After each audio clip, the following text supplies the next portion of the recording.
Bom dia, boa tarde, boa noite, boa madrugada. Vamos à nossa prova número 4 desse mini curso preparatório para o exame da ordem. Lembrando que é sempre, né, uma revisão da grande aula.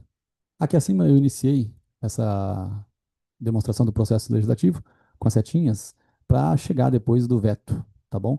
As setinhas alaranjadas, elas mostram que o início dos projetos de lei são votação feitas na Câmara dos Deputados e se não houver alteração substancial, vai para o Poder Executivo para que ele sancione o veto. Havendo alterações substanciais, volta para a Câmara dos Deputados. E depois o Poder Executivo aqui, ele sanciona ou veta. Sancionar é concordar, dizer que ela é boa. Vetar é dizer que ela não é boa. Ele pode vetar capítulo, lei, a linha, artigo, ele não pode vetar uma palavra. Imagina, o chefe do executivo ele vetar a palavra não. Muda todo o sentido daquele artigo ou da lei, né? É o contrário do que foi dito. Não pode vetar palavra, então. Só continuando aqui, e aí eu trouxe que o veto, pessoal, ele pode ser derrubado pelo Congresso Nacional em sessão conjunta. Como que você guarda que é sessão conjunta?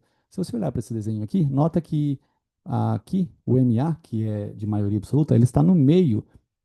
Então, é as duas casas. Aqui, se fosse separado, seria maioria numa casa, maioria na outra casa, né? Ou numa ou noutra. Não, é aqui, ó, sessão conjunta. É no meio das casas está uma sessão conjunta. Aí eu trago à baila a importância também de você saber o que é mandato, legislatura e sessão legislativa. O mandato é o período de 4 anos, né? A regra, né? A maioria das pessoas do Poder Executivo e do Legislativo, elas ficam com 4 anos de mandato, que é o equivalente a uma legislatura. Só o senador, que ele fica com 4 anos, com 4 anos com 8 anos de mandato e em duas legislaturas. Sessão legislativa é o período ali de 2 de fevereiro a 17 de julho, ou 1 de, né, 1 de agosto a 22 de dezembro. Temos aqui também um projeto de lei, né, que se ele for vetado em um ano, ele só pode ser reapreciado no próximo ano. Essa é a regra. Tá? Só pode ser vetado no próximo ano, isso significa que se perder, para você conseguir a reapreciação na mesma sessão legislativa, você precisa da maioria absoluta dos membros. Olha só, mais uma vez, eu mencionando aqui sobre a maioria absoluta. Então, a maioria absoluta, ela veta um projeto de lei, desculpa, ela derruba o veto do chefe do executivo, e a maioria absoluta também, ela permite que seja reapreciado um projeto de lei que foi rejeitado em uma sessão legislativa. Isso se aplica com as leis, tá? Não tem essa previsão para medida provisória e para emenda constitucional. Não tem necessidade de ter isso, tá bom? Não tem necessidade, não. Não tem previsão para poder reapreciar uma emenda constitucional ou uma medida provisória na mesma sessão legislativa. Depois eu trouxe aqui que as ações do controle, né, ADC, ADI, ADPF, a ADI você faz, né, e aí ela procura declarar inconstitucional uma lei. Só que não somente isso, não somente o conteúdo, às vezes está errado. Às vezes a ausência do conteúdo é uma coisa errada. A Constituição, por exemplo, ela prevê que o direito de greve dos servidores públicos ele será criado por meio de lei, né? Por meio de lei. Não me recordo se é por meio de lei complementar, eu acho que não é, por isso que eu acabei não colocando no rol, mas eu vou verificar. Mas é por meio de lei. E não foi criada essa lei até hoje, então foi feito, né, um mandado de injunção pelos servidores públicos para usufruírem do direito de greve. Como o judiciário não consegue mandar no legislativo, porque os poderes são independentes, então ele só, o mandado de injunção, o poder judiciário, ele leva ali o efetivo daquele que foi pedido. Eu quero direito de greve. Aí eles falam assim, tá bom, pode usufruir do seu direito de greve. Posição concretista no mandado de junção, diferente da ADI por omissão. Na ADI por omissão, como é uma situação abstrata, aqui ele só comunica o legislativo da ausência daquela lei, não tem como obrigar. No mandado de junção, não. No mandado de junção, já usufrui você o direito daquilo que você está precisando. Tá bem? Gente, a ADI ataca a lei. Né? A lei, ela é o norte que existe para que os atos administrativos sejam feitos. Os atos são feitos de acordo com a lei. E, enfim, o decreto regulamentar executivo, ele procura dar fiel execução à lei. Então, o decreto regulamentar executivo, ele é um papelzinho que dá fiel execução à lei. Os servidores atuam baseado nisso e na lei. E, eventualmente, né, acontece de essa lei no futuro ser declarada inconstitucional. Se isso acontecer, se declarar inconstitucional essa lei, no futuro, você vai ter que anular todos os atos administrativos e fica muito ruim. Então, para evitar isso daqui, às vezes você faz uma ADI e já pede uma cautelar. Olha só, por maioria absoluta você suspende os efeitos da lei. Se suspender a lei, automaticamente suspende os procedimentos e os atos, né, que dependem dessa lei. Tá bem? Você procura, né, pedir a suspensão de tudo isso daqui, por meio de maioria absoluta também. Nota que o rol de maioria absoluta, pessoal, é um rol grande, né? Tem várias coisas que são feitas por meio de maioria absoluta.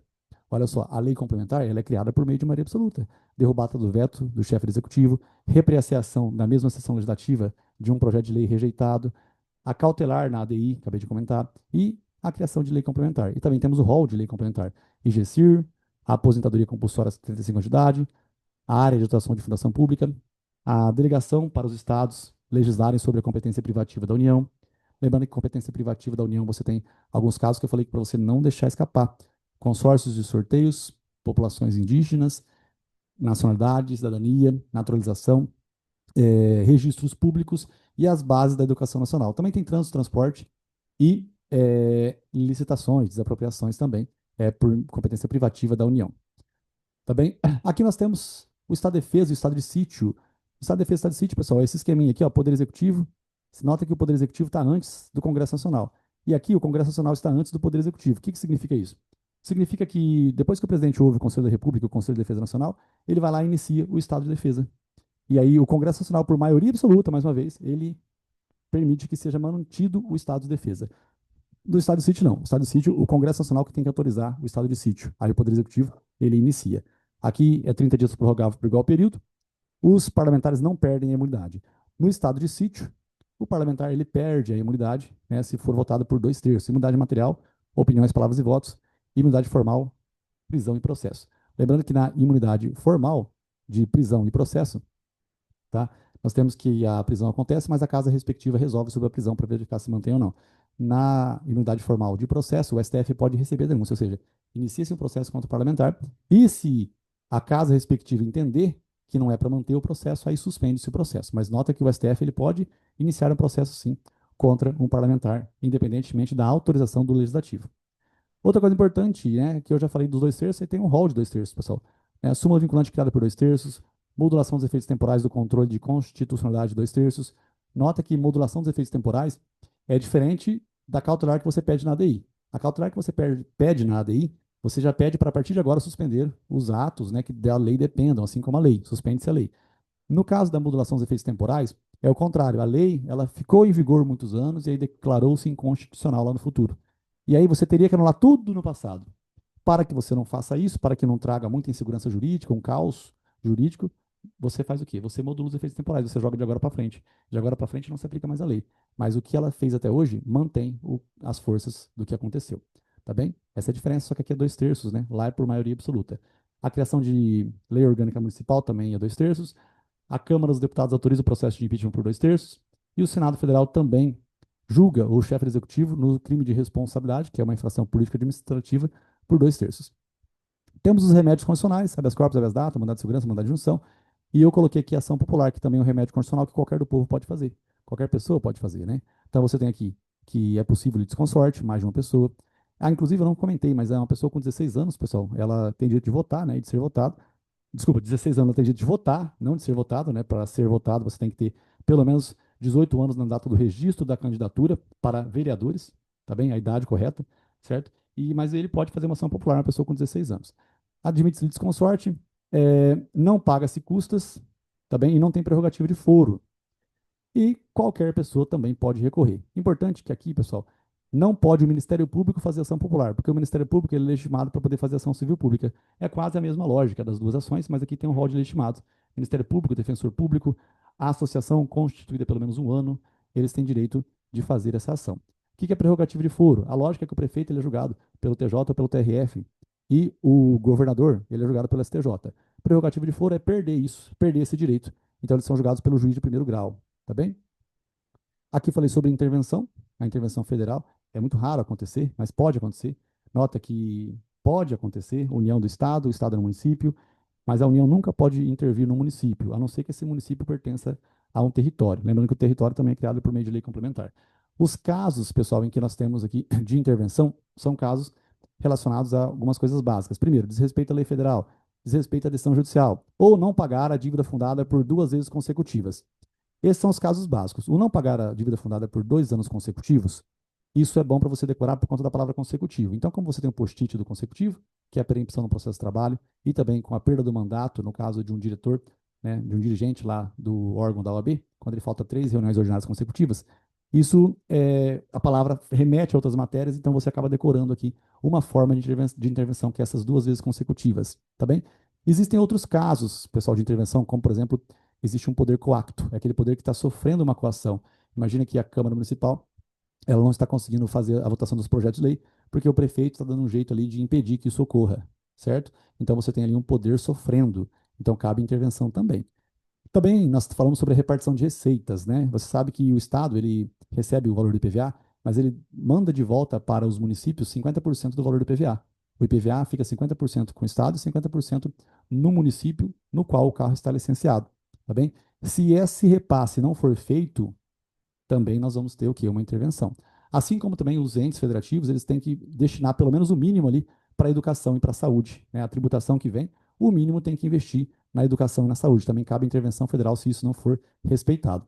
Só a título de curiosidade, eu disse que o imposto não tem destinação específica, então o IPTU não vai para reformar as ruas, o IPVA não vai para reformar as rodovias, certo?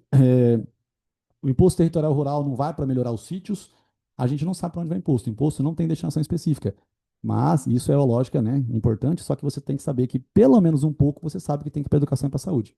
E pelo menos o valor específico, né, da Constituição também tem que destinar na repartição de receitas, né? Por exemplo, o ITR, ele fica 50% com o Estado, desculpa, 50% com a União e 50% com o município também.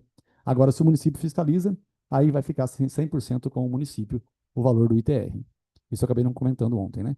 Depois eu diferenciei OS de OCIP. Eu fiz uma brincadeira para você lembrar um pouco dos nomes aqui, né? Para você ver que evolui de termo de parceria e você vê que termo de parceria são menos é, situações, é menos dinheiro e não tem seção de servidores públicos aqui. Aqui já tem contrato de gestão, mais dinheiro e tem seção de servidores públicos, inclusive aqui o contrato de gestão, né? Servidores públicos vão mexer na gestão também dessa empresa em si. A OCIP, ato vinculado, se você cumprir os requisitos, é igual para tirar a carteira de habilitação, cumprir os requisitos, você recebe CNH. A OCIP cumprir os requisitos, você tem direito de ser uma OCIP, é ato vinculado do poder público, não existe discricionalidade. O Tribunal de Contas, ele fiscaliza ambas as situações, tá bem? Por quê? Porque tem dinheiro público. Lembrando que se a OCIP receber dinheiro do Estado para comprar uma casa, essa casa não pode ser vendida à vontade. Mas as outras casas que a OCIP já possuía, elas podem ser vendidas à vontade, tá bem? Vamos lá. Continuando aqui, estava explicando também sobre o poder de polícia. Primeiro, antes de explicar o poder de polícia, eu disse a lógica do poder hierárquico, né?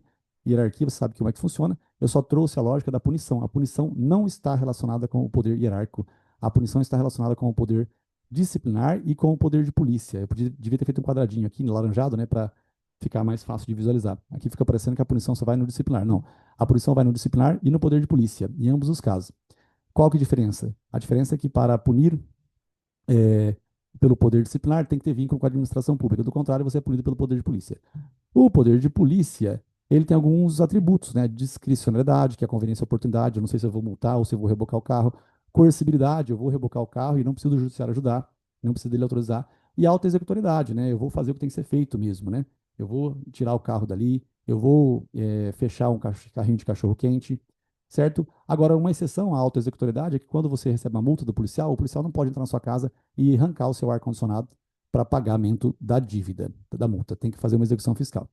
Depois trouxe a explicação da reintegração. A reintegração é um cara, o Asdrubal trabalhava dentro desse lugar, foi acusado de pegar um tablet e aí foi mandado embora. Foi feito um procedimento administrativo, mandou o Asdrubal embora. Só que esse fato em si por si, ele não é suficiente, né? Foi mandado embora e ele é julgado lá no criminal. No juízo criminal, ele teve a sorte de ser absolvido. Ele for absolvido. Se ele for absolvido por falta de provas, ele só não vai para a cadeia. Agora, se ele for absolvido por inexistência do fato ou por negativa de autoria, aí ele tem direito de ser reintegrado nos quadros públicos, tá bem? Ele é reintegrado e aí o cara que estava no lugar dele é reconduzido ao cargo de origem. E o cara que estava no lugar do outro cara, ele vai ser posto em disponibilidade. Comentei que a remoção é você pedir para ir para acompanhar sua esposa quando ela foi direcionada para outra localidade. Redistribuição é a mudança de órgãos, às vezes extinguir um órgão lá, você tem que catar aqueles cargos e colocar em outro lugar, é redistribuição. Readaptação, pessoa machucada que volta a trabalhar. Reversão, aposentado que volta a trabalhar. E recondução, acabei de comentar aqui. Tá bem? Essa é a lógica, pessoal. Lembrar que a absolvição por falta de provas não dá direito à reintegração. Outra coisa importante, pessoal, prova emprestada, né? Prova emprestada, você pode, num procedimento administrativo, pegar até uma interceptação telefônica que foi feita no juízo criminal. Lembrando que interceptação telefônica não pode acontecer em questões cíveis, mas pode acontecer em questões criminais. E no PAD você pode pegar uma prova emprestada, inclusive, de interceptação telefônica para julgar no PAD. Sindicância é mais rápida, é para punições mais baixas, como suspensão até 30 dias, né? E advertência. O PAD é acima de 30 dias. Demissão bem de serviço público, cassação de aposentadoria. O PAD é assim, certo? E o PAD, pessoal, não precisa previamente para existir de uma sindicância. Os recursos administrativos têm no máximo 3 instâncias, tá? Existe um conflito, esse cara resolve. Se você perder, você recorre para ele mesmo e ele pode se retratar. Se ele se retratar, acabou. Fim. né? Se retratou, fim. Se ele não se retratar, aí você vai ter o seu recurso encaminhado para quem está superior acima dele. A retratação é uma palavra importante porque ela também tem um mnemônico, né? Retratação no direito administrativo você acabou de ver. No processo de trabalho é o agravo de instrumento. Quando o recurso não sobe, o RO não sobe, o recurso de revista não sobe, aí você faz agravo de instrumento para que esse recurso suba. No processo penal, também, quando a apelação não sobe, cabe reze. Quando o reze não sobe, cabe carta testemunhável. E quando o agravo de execução também não sobe, cabe carta testemunhável. Só estou comentando porque a carta testemunhável, agravo de execução e recurso em sentido estrito também tem juízo de retratação. O juiz pode se arrepender e voltar atrás na decisão dele. No caso do processo civil, também existe retratação na apelação. Quando você apela por uma decisão de indeferimento da inicial ou por improcedência liminar do pedido, o juiz também pode se retratar, que também é voltar atrás. Acho que eu estou. Ah, não, dá para ver aqui no cantinho aqui. Beleza? Vamos lá, tá acabando, Rafinha. Bom, trouxe aqui as concessões, né? Comentei para você esse quadro aqui no canto esquerdo, pessoal, administração pública, toda ela para serviço público, e atividade econômica somente as empresas estatais. O particular, enfim, ele é o delegatário, permissionário é o concessionário, e as concessões são simples, precedidas de obra pública, patrocinadas e administrativas. A simples é a tarifa paga pelo ônibus, precedida de obra pública, você cria ali, né, a rodovia, você cuida dela, e aí você também é compensado, amortizado os custos também por uma tarifa, né? Tarifa não é taxa, pessoal, taxa é tributo, tarifa é pago pelo usuário para usar um serviço público que foi feito por um particular. Bom, e aí nós temos a patrocinada. A patrocinada é só uma ajuda do Estado, pessoal. O Estado ele dá um jeito de te dar um pouco de dinheiro, porque às vezes não compensava você ganhar aquela licitação naquela localidade. Então ele faz o quê? Ele patrocina para ser viável, né, para que exista realmente uma prestação de serviço público ali. Então você recebe do povo que usa, do cidadão que ele paga tarifas, e você também recebe um patrocínio do Estado, 70%. Desculpa, você recebe 10, 20, 30, 40, 50, 69%, né? Até 69% não precisa de lei autorizando o patrocínio, mas de 70 para cima tem que ter uma lei que autoriza, né, uma lei autorizativa aqui para o patrocínio, tá bem? Bom, só estou comentando isso daqui, pessoal, porque a lei autorizativa também é um rol que você vai ter que dar um jeito de ter, que é uma lista aí, um post-it de lei autorizativa. Inclusive ontem, na aula de ontem, sei lá, alguém falou assim, ah, Rafael, como é que funciona a compensação no direito tributário? Então, tem que ter lei autorizando a compensação. Também é um caso de lei autorizando, lei autorizativa, certo? Para você receber um direito a uma compensação tributária. Você tem crédito e o Estado deve para você, então como é que você faz essa compensação? Tem que ter, infelizmente, lei autorizando. Aqui eu fiz uma analogia, pessoal. Eu falei assim, gente, ó, a TIM é azul, né? O azul é o FHC. A Claro é vermelho, vermelho é o Lula. Então, assim, imagina que a TIM ela presta serviço público. Prestando serviço público, ela ficando do lado do FHC, ela tá lá trocando a vida dela. Só que aí, quando o FHC perdeu pro Lula, aí quem entrou foi, né, o Lula. Aí o Lula, ele tá ali e tem a TIM. Aí a TIM, ela não vai ficar, porque o Lula vai dar um jeito de colocar quem? Ah, claro. Aí, obviamente, você faz o quê? Você, você não, o Poder Executivo, ele mostra o interesse público e por esse interesse público ele acaba colocando, né, uma lógica para que o Legislativo crie uma lei autorizando a extinção do contrato. Essa extinção do contrato é o caso da encampação. A encampação se extingue assim. O comentário que eu fiz aqui, pessoal, é totalmente didático, tá? Por quê? Porque quando o FHC ele perdeu para o Lula, ele não perdeu para o Lula, ele na verdade teve o máximo de 8 anos de mandato, né? 4 anos mais 4 anos de mandato foi o que ele fez. E eu lembro que, inclusive, na época, é, você pode até pesquisar aí, que teve ali ia ter uma emenda constitucional para que o FHC pudesse ficar mais 4 anos do mandato e tal, né? Então ele ia para 12 anos, né? Você vê que é tudo muito interessante a política, né? Não é só um que é ruim ou só outro que é ruim. São bons, são ruins, isso aqui a gente não. O que cabe a nós é estudar, tá? Mas é interessante, né? Você achar que uma pessoa quer virar um, um rei, de repente o outro já também tentou virar rei, né? Então é muito louco isso aí. A caducidade, pessoal, do contrato administrativo é quando, por culpa na prestação de serviço público, a pessoa perde por meio de um procedimento administrativo, garantido contraditório para a defesa. Tá bem? Beleza. Aqui, só um adendo. O contraditório para a defesa ele tem que acontecer no caso da caducidade, tá? Mas a perda da gestão não tem contradição e ampla defesa. Imagina que você tem uma empresa que está recapeando as ruas e está sujando as calçadas e estragando com as tintas os carros. Então, vai ter um PAD para decidir definitivamente se você vai perder aquela concessão. Só que a perda da gestão, no início, ela não tem contraditório. Antes de qualquer coisa, você já perde a gestão daquela logística ali. Tá bem? Bom, enfim, continuando aqui, qualquer dúvida, pessoal, só perguntar aí que a gente responde, tá bom? Pergunta aqui de baixo. Não deixa de curtir também esse videozinho, não. Pô, curte aí, você é um cliquezinho que você faz agora no canto, ó, não muda nada na tua vida. E não deixa de fazer. Aqui nós temos ali em tempo do processo tributário, tá? Você tem imposto de incidência, fato que gera obrigação tributária, o prazo de 5 anos para lançar o tributo, né? O prazo decadencial para lançamento, lançou, constitui o crédito tributário, se você pagar a fim. Se você não pagar, você pode pedir a suspensão da exigibilidade do crédito tributário, que é o tulipa demora. Enfim, se nada der certo, você vai ter a certidão dívida ativa e vai iniciar a execução. A dívida ativa nasceu, aí tem o estado prazo de 5 anos para iniciar a execução contra você. Importante é que vender bens, pessoal, na fase depois da dívida ativa, depois da inscrição da dívida ativa, se você vender bem, tem chance de ser fraude de execução. Mas não é certeza, porque você pode talvez dever 2.000, tem 10.000 de patrimônio, e você vende 7.000 de patrimônio. Você continua ainda com um saldo suficiente para arcar com as suas obrigações. Então, o Estado ele não pode dizer que isso é fraude de execução. Tá bem? Importante também, pessoal, que na execução, na hora que inicia uma execução tributária, não é automático a logística de que, é automático o fato de que temos que desconsiderar a PJ. Não, a desconsideração da PJ não é automática, tá bem? Vou fazer agora a leitura aqui rapidinho, pessoal, dos casos que eu não comentei nesses desenhos aí, tá? Rapidinho, vamos lá. Gente, olha esse pedacinho aqui, ele é importante, mas ele é bem rapidinho. Tutela antecipada, liminar e mandado de segurança, parcelamento, depósito do montante integral, moratória e recurso administrativo. Tem que ficar bem esperto, porque eles perguntam bastante é esse depósito do montante integral, que é a suspensão, não é a extinção, e recurso administrativo, que eles colocam a palavra insurgência aqui, né, ou impugnar administrativamente a via. Outra coisa que é interessante é sobre, enfim, a liminar e mandado de segurança, tá bom? Mas aí a gente vê em outra oportunidade. Vamos que vamos, só vou agora comentar as coisas que não estão no desenho. Falei sobre ética, falei sobre a renúncia, né? É importante que a renúncia é comum pelos advogados.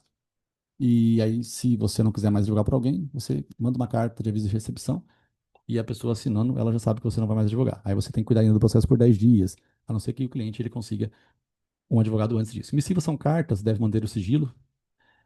A cela em que o advogado vai ficar preso, ela é uma cela especial, não é reconhecida pela OAB. Pode ser uma cela bem ruinzinha, que mesmo assim é uma cela especial, e o advogado não tem como reclamar disso aí, tá bem? Só que só dura enquanto for prisão provisória, tá? Depois que transitou em julgado, não tem mais a cela especial. O prefeito, ele é incompatível com a advocacia, né? O governador, o presidente também, os seus respectivos ministros e secretários, e diretores com poder de gerência, pessoal, diretor de autarquias, de sociedades de economia mista, inclusive diretores de concessionárias que estão conectadas ali com o poder público, tá? Por meio de processo de licitação. O juca, por fim, virou gerente, o judiciário, cartório, policial, fiscal, melhor, judiciário, cartório, policial, fiscal, militar, o gerente de instituição financeira, seja ela pública ou privada.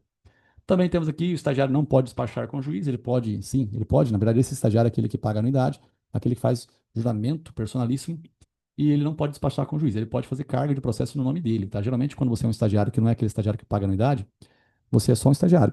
Então, você faz carga, mas você faz carga em nome do advogado. Agora, quando você é aquele estagiário que tem a carteira azul, aí você faz em seu próprio nome a carga do processo, tá bom? Quando você é advogado, também você não é obrigado a aceitar outros advogados indicados pelo seu cliente. Imagina que o seu cliente ele tem um primo, um tio ou o filho dele que está advogando e quer que ele faça parte do processo. Você não é obrigado a aceitar.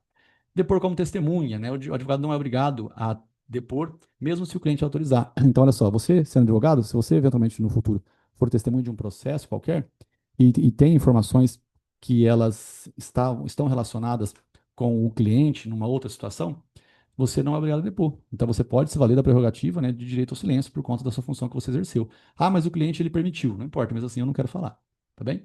Enfim, e-mails você pode encaminhar para os seus clientes para dizer que você mudou a sua localidade. Eu acho que aqui eu não tinha falado sobre a prévia autorização, né, das reuniões em locais públicos para com o Estado. Você precisa apenas de uma comunicação prévia. Bom, é isso, né? Eu acho que eu não comentei também sobre é, deslocamento de competência da Justiça Estadual para a Federal. Quem pede é o PGR, ele pede ao STJ. Quando? Ele pede quando houver ofensa a direitos humanos presentes em tratados dos quais o Brasil seja signatário. Os quilombolas, melhor do que direito à educação, é direito à propriedade das terras, título da propriedade das terras. Direito ao desabafo, né? Eventualmente alguma coisa aconteceu no passado, pode ter novas investigações, mas não para punir. Os crimes prescrevem, pessoal. E aí você tem direito apenas ao desabafo, direito ao desabafo. E tem aqui a execução da Corte Interamericana de Direitos Humanos, né? A Corte é diferente da Comissão Interamericana.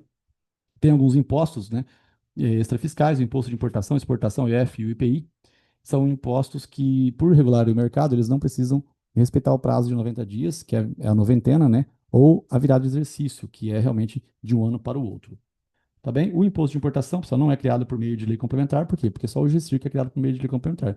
Então é por meio de lei ordinária, tá bem? E, na verdade, a alíquota pode ser alterada por um ato do executivo. Nova alíquota também não retroage, tá? Depois eu explico um pouco mais a diferença entre a aplicação da alíquota do fato gerador e do valor da multa, que é a mais benéfica. Qual que foi sua fé? Fala depois do estudo. Beijo do mago.